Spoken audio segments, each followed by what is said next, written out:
बदनावर विधानसभा seat पर उपचुनाव होना है और यहां से भाजपा के प्रत्याशी और वर्तमान मध्य प्रदेश सरकार में उद्योग मंत्री का दर्जा प्राप्त करने वाले राजवर्धन सिंह दत्तीगांव जी हमारे बीच मौजूद है। गांव-गांव जाकर आम मतदाता को अपनी तरफ आकर्षित करने का काम कर रहे हैं। हम इनसे जानते हैं कि किन मुद्दों को लेकर ये चुनावी संग्राम में उतरे हैं। नमस्कार बन्ना साहब, आप बन्ना साहब के नाम से क्षेत्र में परिचित है। एक आम तौर पर देखा जाता है तो 28-30 साल तक के जो नौजवान राजपूत युवा रहते हैं उनको बन्ना साहब कहा जाता है, लेकिन आप 48 साल प्लस हो चुके हैं, उसके बाद भी आपका जो बन्ना साहब का जो आपको दर्जा मिला है, लोगों में लोकप्रिय हैं आप, वो अभी तक हट क्यों नहीं पा रहा है? अब ये तो लोग ही बता पाएंगे। वैसे मैं तो प्रयास करता हूँ कि नियमित रूप से जो कार्य है मेरा दायित्व उसका निर्वाह करूँ और जो भी क्षेत्र की समस्याएं हैं, जो प्राथमिकता हैं, उनको हम पूरा करें। अभी प्राथमिकता सिंचाई को रखा है। शिवराज सिंह जी ने नर्मदा का शुभारंभ किया है। सेकेंड फेज़ का भी उन्होंने घोषणा करी है DPR में। और बाकी जहाँ जहाँ जो भी आवश्यकता है, चाहे सड़कों का मामला हो, चाहे बराजिस का मामला हो, चाहे गांव में पेयजल का मामला हो, इन सभी चीज़ों पे हम फोकस कर रहे हैं और कोशिश कर रहे हैं कि अधिक से अधिक कार्य हो। मध्य प्रदेश में 28 विधानसभा सीटों पर उपचुनाव होना है। बदनावरी एकमात्र ऐसी सीट है जहां पर कांग्रेस ने अपना प्रत्याशी बदला है। युवा का टिकट काट कर एक वरिष्ठ नेता को टिकट दिया है। क्या कांग्रेस आपको वास्तव में चुनौती मानती है? कांग्रेस असल में अंतर्कलह से ग्रस्त है। अंतर्द्वंद हो रहा है। शीर्ष से लेकर धरा तक उनमें बड़ा असमंजस है और इसकी जवाबदारी नेतृत्व लेने को तैयार नहीं हो रहा है। तो हकीकत से जो मुंह मोड़ लेता है उसको खामियाजा भुगतना पड़ता है। कांग्रेस की वो स्थिति है। तो उनको बहुत कुछ सोचना और करना पड़ेगा और जो गंवा चुके हैं वो बहुत ज़्यादा है। ज्योतिरादित्य सिंधिया जी जैसा नेता उनके हाथ से निकल गया, ये भारी क्षति है कांग्रेस की। अब सामान्यतः ऐसा माना जाता है कि आप काफ़ी दमखम वाले नेता हैं, बदनावर में आपका काफ़ी वर्चस्व है, लेकिन गत दिनों कांग्रेस के कुछ कार्यकर्ताओं ने आपके साथ कुछ ऐसा व्यवहार किया था जो सामान्यतः नहीं करना चाहिए। उसके बावजूद भी आप शालीन बने रहे, शांत बने रहे। उससे आपको फ़ायदा होगा या कांग्रेस को नुकसान होगा?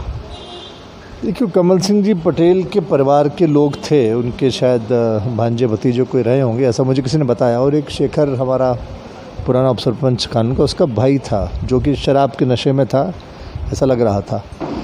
तो वो मैं तो उनको नासमझी मानता हूँ, ये बचपना मानता हूँ, क्योंकि अभी तो सिर्फ टिकट मिला है उनको। तो टिकट मिलते ही उनके लोग ऐसी गुंडागिर्दी और अभद्र व्यवहार अगर करने लगेंगे तो मैं नहीं समझता मुझे उसके जवाब देने की आवश्यकता है। और समय अनुसार मतदाता उसका जवाब दे ही देगा। सब लोग तुलना करते हैं, देखते हैं, आचार विचार व्यवहार सभी चीज़ों को देख के ही मतदाता वोट देता है। तो मतदाता समझदार है, निर्णय लेगा।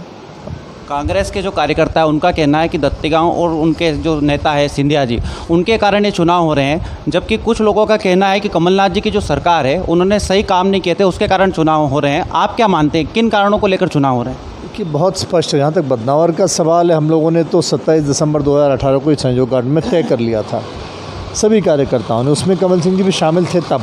अब ठीक है, उनकी महत्वाकांक्षाएँ, चुनाव लड़ रहे हैं, वो उनकी मर्ज़ी है, स्वतंत्र हैं। लेकिन ये स्पष्ट है कि सिंधिया जी ने ये कहा सरेआम कि वचन पत्र को लेके चुनाव अभियान समिति के अध्यक्ष के नाते उनसे प्रचार करवाया गया। चुनाव हो गया, सरकार बन गई, कमलनाथ जी मुख्यमंत्री बन गए। फिर सिंधिया जी दौरे पे निकले तो लोगों ने उनसे प्रश्न किए।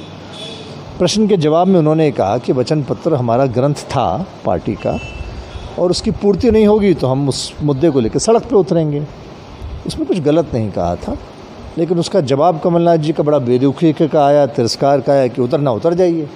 तो उनको कहना था कि पार्टी के नेता हैं, बुला के बैठा के बात करेंगे और क्रियान्वित करेंगे, इतना ही कहना था। उस तिरस्कार के भाव, उस अपमान के भाव को लेके फिर उन्होंने लड़ाई आगे बढ़ाई और सरकार बदल गई। तो ये यथार्थ है, ये सच्चाई है। अब निर्णय जनता करेगी कि सही गलत कौन है। जगह जगह चुनावी सभाएं हो रही है। आप कमल सिंह जी के प्रति काफ़ी सकारात्मक रुख रखते हैं, उनके खिलाफ आक्रामक रुख नहीं रखते हैं, जबकि जो कमल सिंह जी है कांग्रेस प्रत्याशी, वो आपके खिलाफ काफ़ी ऐसी भाषा का प्रयोग करते हैं जो एक अच्छे नेता को नहीं करनी चाहिए। ऐसा खुलकर आपके खिलाफ क्यों बोल रहे हैं वो? देखिए, मैं एक तरह से पूरे समूचे क्षेत्र में उस संगठन का पालक रहा। मैंने सबको पोषित पल्लवित किया, मैंने सबको संरक्षित किया।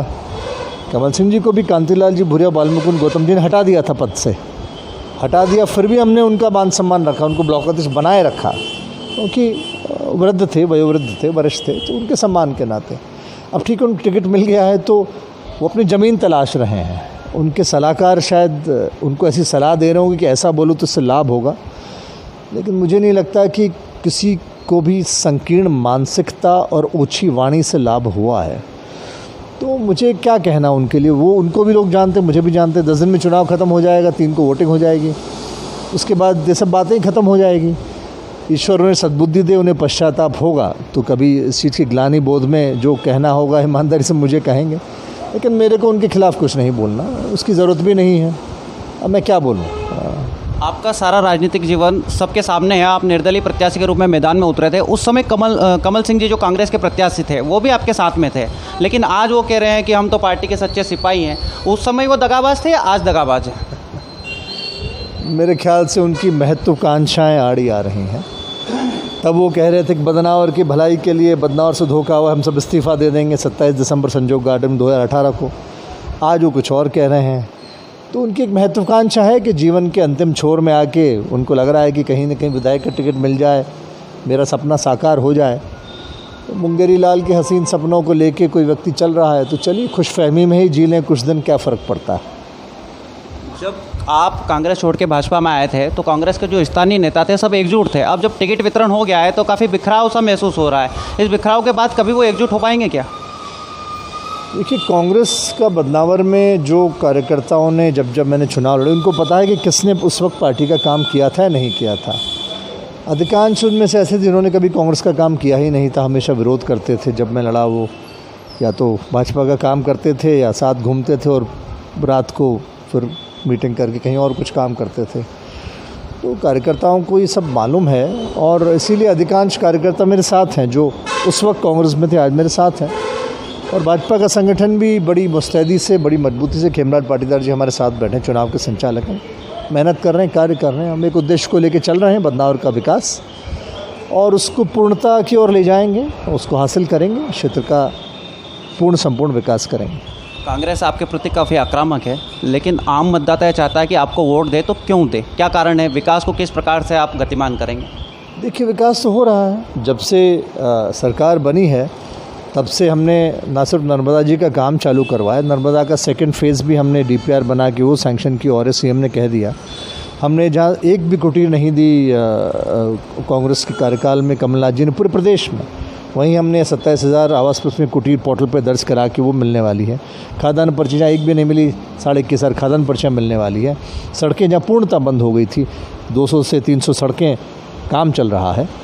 यहाँ पे कन्यादान का पैसा नहीं आया था, उसके लिए हमने CM से कार्रवाई की है। जो कर्ज माफ़ी वो कह गए करेंगे, वो नहीं करी, उसका पैसा हमने भी डलवाया है। पंचायतों में एक पैसा नहीं आया लंबे समय से, वो पैसा हमने पंचायत जनपद ज़िले में डलवाया है।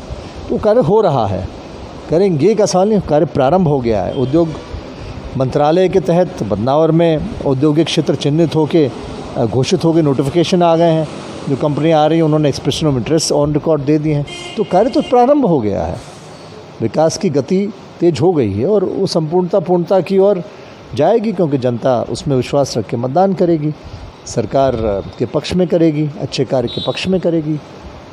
हर बार जब भी चुनाव आते हैं, पिछले चुनाव में भी एक नारा लगा था, अब की बार महिची बार, ये कांग्रेस के लोग मतलब जो भी आपके विरोध में रहते वो लगाते हैं। इस बार भी काफ़ी जोर शोर के साथ नारा लगा रहे हैं, क्या सफल हो पाएगा नारा? मुझे नहीं पता वो क्या नारा क्यों लगा रहे हैं, सफल होगा ना होगा। मैं तो ये कह रहा हूँ, मेरे पिताजी यहाँ पे आए, पहला चुनाव लड़े, अंतिम सांस उन्होंने यहाँ पे ली। मैं यहाँ आया, मैंने चुनाव लड़ा, मैं आजीवन यहाँ के लिए समर्पित हूँ, मैं कार्य करता रहूँगा। और क्या फ़र्क पड़ता है कौन सा पद किसके पास में है? फ़र्क इस बात का है कि आपकी नेक नियति है कि नहीं, आपका उद्देश्य स्पष्ट और स्वच्छ है कि नहीं। अच्छा उद्देश्य लेके हम आगे बढ़ रहे हैं, सफलता मिलेगी, ईश्वर हमारे साथ है। मेरा एक अंतिम सवाल है, जब आप राजनीति में 1998 के वर्ष में आए थे, एक अच्छा उच्च शिक्षित युवा होने के साथ एक अच्छा भविष्य का निर्माण हो सकता था आपका। आप राजनीति में आए, आपके पिताजी यहाँ के विधायक थे, उसके बाद मतलब एक राज परिवार से होने के बावजूद आपको तमाम तरीके के अब विरोधों का सामना अब जाके करना पड़ रहा है, जो पिछले 22 सालों में आपने ऐसा विरोध कभी नहीं देखा होगा जैसा अब देखने को मिल रहा है। कांग्रेस के जिला अध्यक्ष आप पे तमाम तरीके के आरोप लगाते हैं, उनका किस तरीके से लेते हो आप उनको? कि कांग्रेस के जिला अध्यक्ष तो आजीवन आरोप लगाते रहे हैं, लगाते रहेंगे। मैं उनके बारे में कुछ कहना नहीं चाहता। मैं तो यही कहना चाहता हूं कि उस पद पे रहते हुए वो पार्टी के प्रति इतने वर्षों तक कितने ईमानदार रहे।